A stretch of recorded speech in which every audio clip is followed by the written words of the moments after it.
Hola, ¿qué tal? ¿Cómo les va? Bienvenidos y bienvenidas a una nueva entrega de Historia con Eric. En esta ocasión les estaré brindando la mayor cantidad de detalles posibles sobre la independencia argentina y por consiguiente la independencia de la banda oriental. Por lo menos el primer esbozo de independencia, porque la independencia de la banda oriental llegará casi 2 décadas después de la Argentina, pero es el inicio de la delimitación de la independencia del Uruguay. Así que vamos a hablar de eso y muchas cosas más. Corre video. Huelga de amores, huelga de amores, huelga de amores en el Paseo de las Flores. Antes de empezar este video voy a hacer una breve aclaración. Voy a tender al inicio del mismo un puente conceptual entre este video y el del 25 de mayo, porque considero que no se puede pasar por alto las campañas auxiliadoras tanto al Alto Perú como al Paraguay como a la banda oriental, porque son parte del proceso independentista, más del proceso independentista que el de la revolución en sí. Así que voy a delimitar este terreno brevemente. Así que ahora sí empezamos. Dicho esto, voy a comenzar con la primera campaña que fue enviada a incorporar a los nuevos territorios al nuevo gobierno, que fue la primera campaña auxiliadora al Alto Perú. Salió justamente después de la revolución, el 29 de mayo de 1810, con la formación del Ejército Nacional, de una manera definitiva, no como una milicia popular, como había dicho en el anterior video. Cuestión, que el primer foco de insurgencia que aplastaron fue el de Córdoba, con el fusilamiento de Santiago de Liniers y el fusilamiento también de funcionarios españoles, además del indulto al obispo Orellana, que en ese momento eran respetados. Se pierde en Cotagaita, se gana en Suipacha y la tropa de Castelli es ampliamente destrozada y vapuleada en Huaki por culpa de Juan José Viamonte, aliado de Saavedra, que no quiso desprenderse de sus hombres, lo que provocó una fuerte derrota. Volveré a esta en breve, porque hay un puente conceptual entre la primera y la segunda campaña al Alto Perú. En paralelo hubo una campaña de Belgrano al Paraguay, al igual que Castelli, 2 abogados en frente de ejércitos débiles, vagamente preparados. Belgrano fue derrotado en Paraguarí y cuando se replegaron fue destrozado el campamento de Tacuarí, que en el camino a Paraguay Belgrano escribe la legislación de los 30 pueblos de las misiones, no me acuerdo exactamente el nombre, seguramente lo pondré en la edición, que es un documento que trata de una reforma agraria un poco profunda para la época, así como Belgrano, su pensamiento avanzado, una mente brillante, un gran tipo, como a mí me parece, que termina siendo incorporado en 1853 en las bases de Juan Bautista Alberdi para la Constitución Nacional, mucho tiempo después, por supuesto. Al mismo tiempo que Belgrano emprende el camino al Paraguay, la banda oriental, puntualmente en la zona rural, se inician levantamientos contra la figura del poder central español, con sede en Montevideo, alias la ciudad amurallada. Cabe recordar que allí el ejército español tenía toda su fuente de reserva. Se incorpora la figura de Artigas y tal. En la segunda campaña al Alto Perú, comparado con la primera, que como bien sabemos los que estudiamos historia, los liberales en el siglo XIX eran ateos de Estado, así que no creían tanto en la religiosidad, querían barrerla a toda costa. Castelli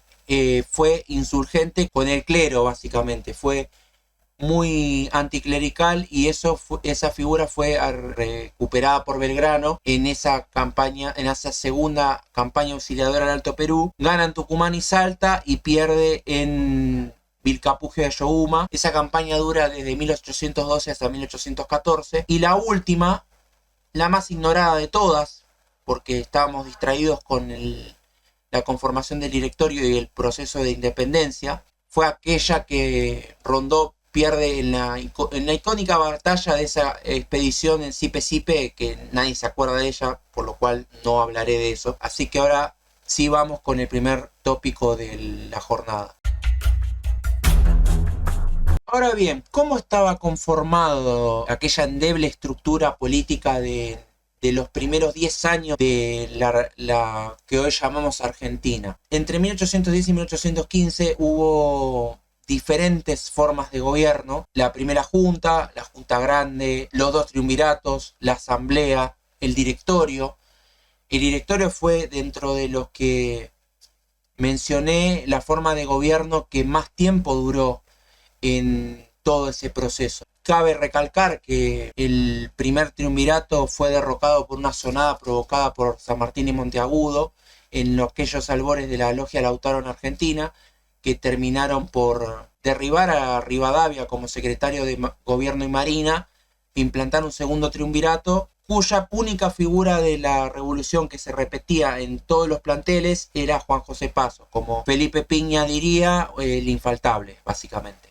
El inicio del directorio fue cuanto menos extraño, porque se elige a Gervasio Antonio de Posadas como primer director supremo, y al poco tiempo renuncia para dejarle lugar a su sobrino Alvear. Casi como recuerdos de Hernán Cortés y Francisco Pizarro, que eran tíos y sobrinos, o en la Argentina actual con Patricia Bullrich y Esteban Bullrich, bueno, algo así, pero bueno, eran más tendientes a un bando más unitario, por así decir. Y por ahí podemos decir con cierto ápice de conquista, como fueron aquellas campañas auxiliadoras al Alto Perú, sobre todo la primera, no tanto la segunda, porque Belgrano fue un poco más cauteloso en el sentido de la conquista, o al menos eso es lo que yo considero, ¿no? En el directorio de Alvear se produce la primera gran traición a la patria, por la que, paréntesis, Alvear no fue fusilado, no fue juzgado, ni siquiera por el Código de Honor sanmartiniano, que eran justamente San Martín y Alvear eran del mismo palo ideológico.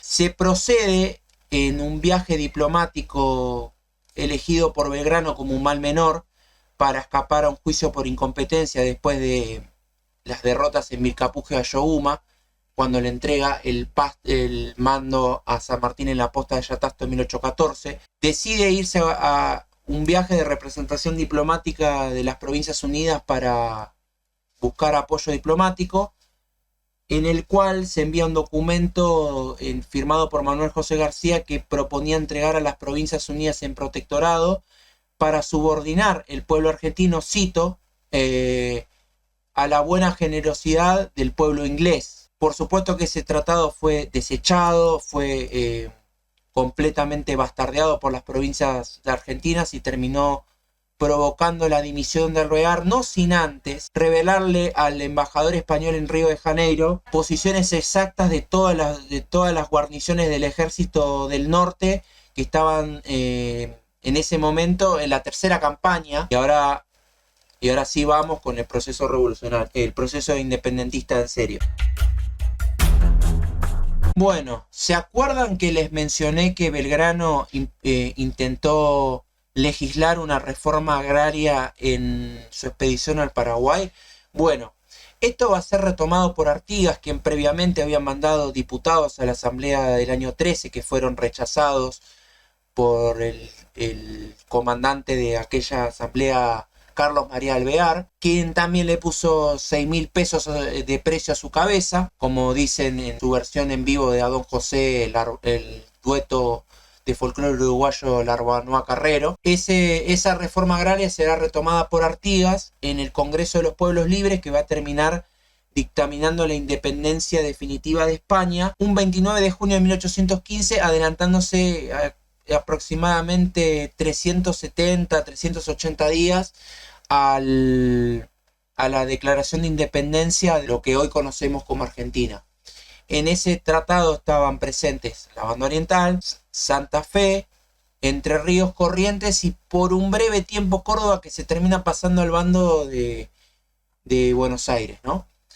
Cuestión que ese Congreso de Oriente determinaba, por ejemplo, la expropiación de tierras a malos españoles y peores americanos, que fue un avance en la legislación en cuanto a la expropiación de tierras sin producir, que era también un proyecto que podemos comparar con el que había presentado Belgrano en el consulado hace un tiempo largo atrás, en su gestión entre 1794 y 1806 más o menos. Ahora sí, hablando del gobierno, el Congreso de Tucumán empezó el 24 de marzo de 1816 en la casa de Francisca Bazán de Laguna. Tuvieron aproximadamente entre 60 y 90 días de deliberaciones. No me acuerdo bien la cuenta exacta porque empieza el 24 de marzo y termina el 9 de julio con el acta definitiva. ¿Por qué duró más de 2 meses? Casi 3. Por esta cuestión de definir una forma de gobierno. Proponía, sobre todo los 7 diputados porteños, proponían ser ellos las cabezas del gobierno central.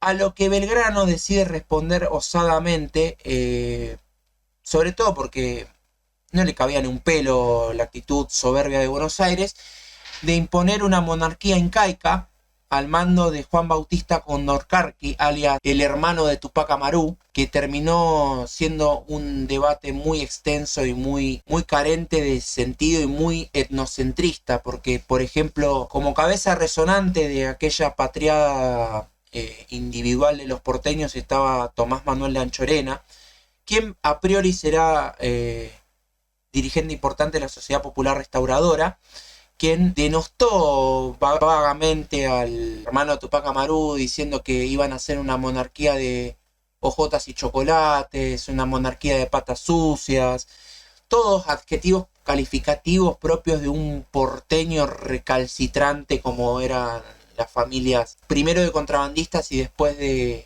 criollos que se hicieron amigos del gobierno por conveniencias personales. Álvarez Thomas quería dictaminar la independencia. Juan Martín de Pueyrredón, aquel que participó en las invasiones inglesas, que se encontró con Belgrano en la posta de Yatasto en 1812 para dictaminar la continuidad del ejército del norte. Aprovecho acá para hacer un parate y mandarle un saludo a Cristian Posinok, el profesor de Historia Americana, que me proveyó este dato de Pueyrredón que no conocía. Le mando un saludo enorme.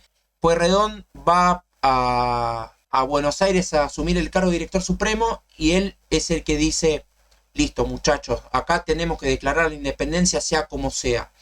Cuestión que en el 9 de julio, previas negociaciones, continuidades del debate de la forma de gobierno, terminan entre Tomás Godoy Cruz, Güemes y San Martín, y también Tomás Guido, que eran los que apoyaban a Belgrano en el proyecto de la monarquía incaica. Entre Paso y Laprida deciden parar el debate y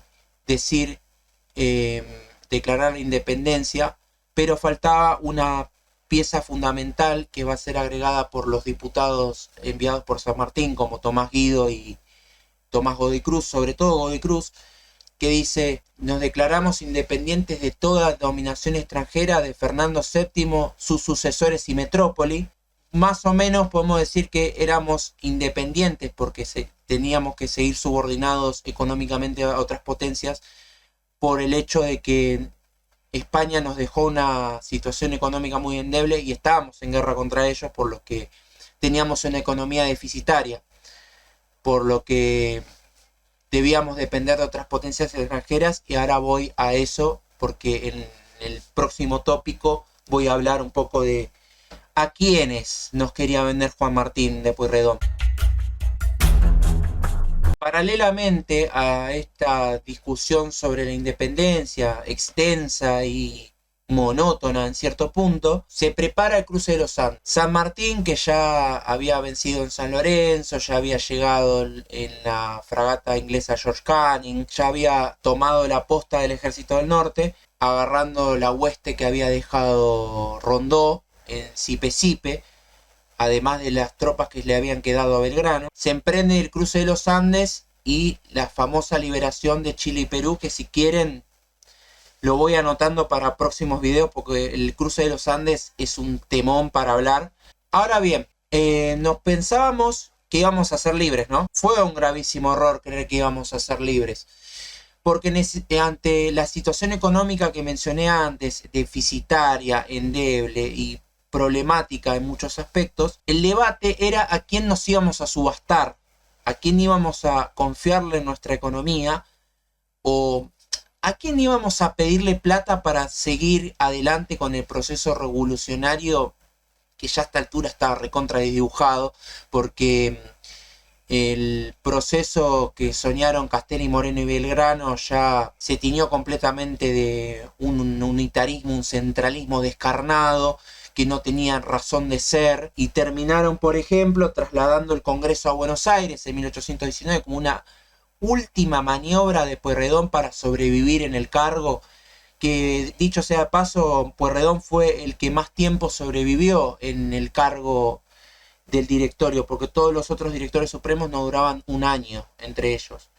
O sea, Posadas, Alvear, Álvarez Tomás, que eran los que los precedieron, no duraron ni un año. Ni siquiera Rondó duró un año. Así con eso les digo todo. Los Rivadavia, los Manuel José García, los Alvear querían vendernos a Inglaterra y firmaron un tratado para eso. Pero les voy a tirar un dato que por ahí no sale en muchos libros de historia, o por lo menos yo lo encontré en uno solo, llamado Espadas y Corazones de Daniel Balmaceda. Primero, al leerlo me encantó, me voló la cabeza, como opinión personal, porque tiene muchas cosas que no esperaba, como por ejemplo la persecución mental que tuvo Lavalle en su escape a Jujuy, mucho tiempo después, en la campaña que lo persigue Oribe. La cita, la paráfrasis en cuestión de Balmaceda es esta: que Pueyrredón nos quería vender a los franceses. Empezamos suavecito. Pueyrredón nos quería vender a los franceses. ¿Por qué? Porque en ese momento, y también después con el positivismo de Comte y la idea del progreso ilimitado, ya se empezaba a entretejer el binomio entre Francia e Inglaterra, entre los dos países divididos por el Canal de la Mancha. ¿Qué significa esto? La cultura francesa y la economía británica. La cultura, la civilización y el progreso. Muy temprano, ni siquiera había salido a la luz la primera obra de Comte, pero ya en ese momento ya se estaba pensando en vendernos a los británicos. Pero eso más que nada. Lo dejo pensando, y si quieren les recomiendo investigar un poco más, porque me llamó la atención eso, porque como que no salíamos de España hasta 1816, y después Pueyrredón, como último manotazo de ahogado, quiere vendernos a los ingleses, a los franceses digo. Y el Congreso de 1819 podemos decir que fue la preparación del golpe final al directorio, la anarquía del año 20, que ese también es un buen tema para hablar. Bueno, ahora continuamos. Espero les haya encantado el video. Si fue largo, si quieren háganmelo saber, yo intentaré corregir eso, pero hay detalles que no puedo dejar pasar. Like, comentario y suscripción. En la parte de abajo dejen qué les pareció el video. Si llegaron hasta acá les agradezco enormemente, y no me extiendo más para no hacerlo más largo, y nos vemos. Chau, chau.